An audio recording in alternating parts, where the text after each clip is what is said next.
Mu gihe ibisasu byari bikomeje guturika hagati ya Amerika na Irani, hari indi ntambara itagaragara ku rugamba ikomeje kubera imbere mu buyobozi bwa Amerika. Iyo ntambara ntirimo ibisasu cyangwa drone z'intambara, ahubwo irimo ibitekerezo bibiri bitandukanye ku buryo Amerika yagombaga kwitwara mu ntambara yatangije kuri Irani.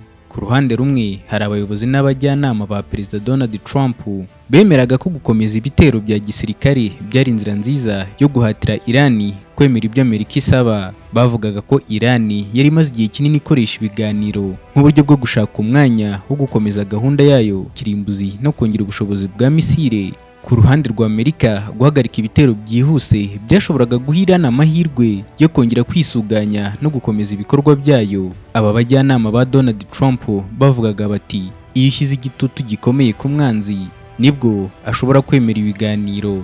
Bityo basabaga ko Amerika yakomeza ibihano, ikongera ibitero ku bikorwa bya gisirikare no ku bikorwa remezo bifitanye isano na gahunda ya kirimbuzi ya Irani. Ariko ku rundi ruhande hari abandi bayobozi n'abajyanama babonaga ibintu mu bundi buryo. Bo bavugaga ko nubwo Amerika yari ifite ubushobozi bwa gisirikare buruta bw'ibindi bihugu byinshi, gukomeza ibitero byashoboraga gukura intambara yaguka ikinjiramo ibindi bihugu byo mu burasirazuba bwo hagati. Hari impungenge ko ibitero bikomeye byashoboraga guhungabanya ubucuruzi bwo mu muhora wa Hormuz, kuzamura ibiciro bya peteroli ku rwego rukabije no gushyira abasirikare ba Amerika bari mu karere mu kaga. Aba bajyanama basabaga ko Amerika yagabanya ibikorwa bya gisirikare maze igaha amahirwe ibiganiro bya diplomasi. Muri uwo mwuka w'impaka, Donald Trump yafashe icyemezo cyatangaje benshi. Yatangaje ko Amerika itazahita itangiza ibindi bitero bishya kugira ngo habeho amahirwe yo kugerageza ibiganiro n'ubuhuza. Icyo cyemezo cyafashwe nk'uburyo bwo kugabanya ubushyamirane no kureba nimba impande zombi zashobora kongera kuganira. Ariko icyo cyemezo nticyashimwe na bose.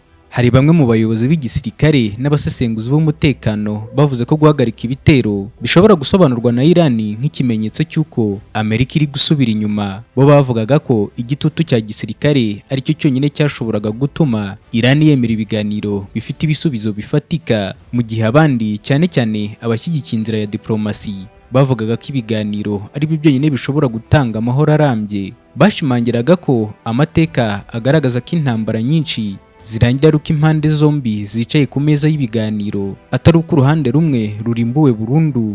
Icyakomeje gutuma ibintu birushaho kuba bikomeye nuko Iran ubwayo yakomeje kuvuga ko itazemera ibiganiro igihe yaba ikiri guterwa cyangwa isabwa kwemera ibintu byose mbere y'ibiganiro. Ibyo byatumye impande zombi zikomeza kutizerana. Niyo mpamvu habayeho igihe Trump agaragaza ubushake bwo kuganira, ariko akanavuga ko niba ibiganiro bidatanga umusaruro, Amerika ifite ubushobozi bwo kongera gukoresha imbaraga za gisirikare. Uwo mwanya hagati yo gushaka amahoro no gukomeza igitutu cya gisirikare niwo wakomeje guteza impaka hagati ye n'abamugira inama.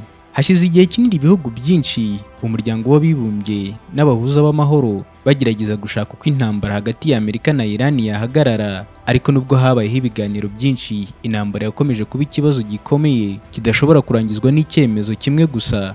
Impamvu ya mbere intambara ya Amerika na Irani itarangira, ku mpande zombi hari ukutizerana gukomeye. Kutizerana ntabwo kwatangiye igihe ibisasu byatangiraga guturika. Kumaze imyaka irenga 40 buri ruhande ruvuga ko urundi rudakurikiza ibyo rwemera. Amerika ivuga ko Irani yakomeje kwagura gahunda yayo ya kirimbuzi nubwo yagiye ihabwa amahirwe yo kuganira. Irani nayo ivuga ko Amerika yakomeje kurenga ku masezerano no gushyiraho ibihano nubwo nayo yari yarubahirije bimwe mu byo yasabwaga. Ibi byatumye buri gihe ibiganiro iyo bitangiye buri ruhande rukomeza gushidikanya ku migambi y'urundi. Iyo Amerika isabye ibiganiro, Irani bifata nk'uburyo bwo kuyitsindagira. Iyo Irani yemeye kuganira, Amerika nayo ibitinya ko Irani ishobora kuba iri gushaka gusa igihe cyo gukomeza gahunda yayo yo gukora ibisasu kirimbuzi, kuko iba itakigabwaho ibitero, ibyo bikayiha akanya gahagije ko kubitegura. Icyo kutizerana nicyo cyabaye inzitizi ikomeye kurusha izindi zose. Impamvu ya kabiri ni gahunda ya kirimbuzi ya Irani.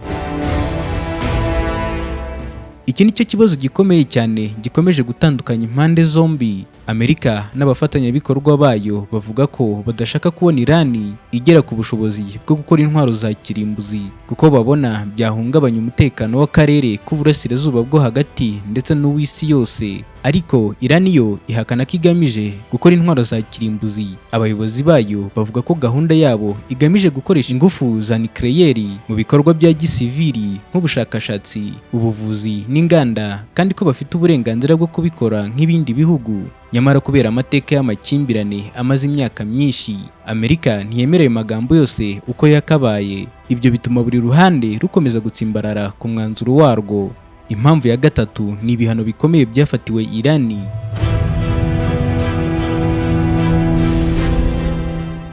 Mu myaka yashize, Amerika yashyizeho ibihano byinshi byibasiye ubukungu bwa Iran.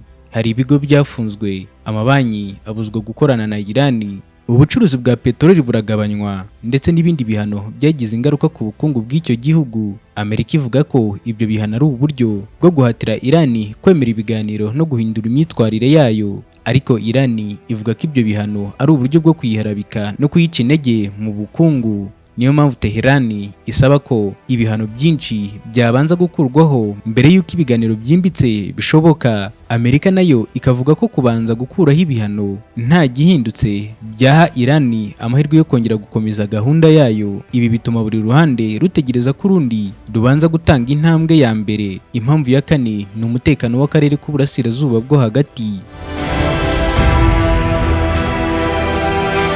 Aka karere ni kamwe mu turere tw'isi dufite amakimbirane menshi. Hari Israeli, ibihugu byo mu kigobe cy'Abarabu, imitwe yitwaje intwaro ikorera mu bihugu bitandukanye, n'ibihugu bikomeye bifite inyungu za gisirikare n'iz'ubukungu. Iyo habaye ikintu gito hagati ya Amerika na Iran, bishobora guhita bigira ingaruka ku bindi bihugu byinshi. Niyo mpamvu buri cyemezo gifatwa kiba gisaba gutekereza ku ngaruka zacyo ku karere kose.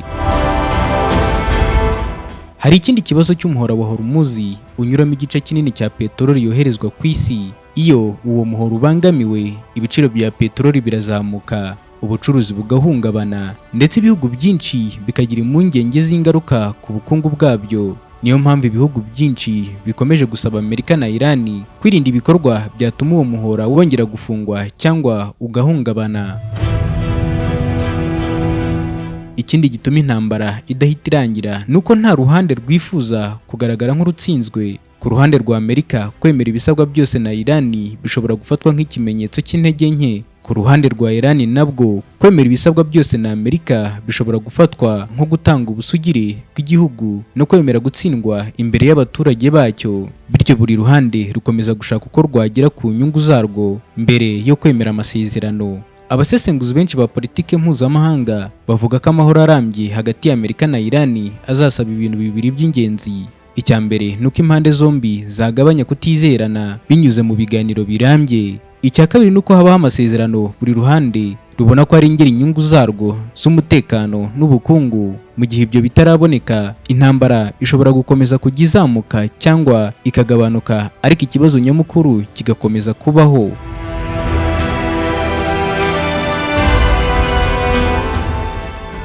Jye mwari kumwe, ndi Angel Michael.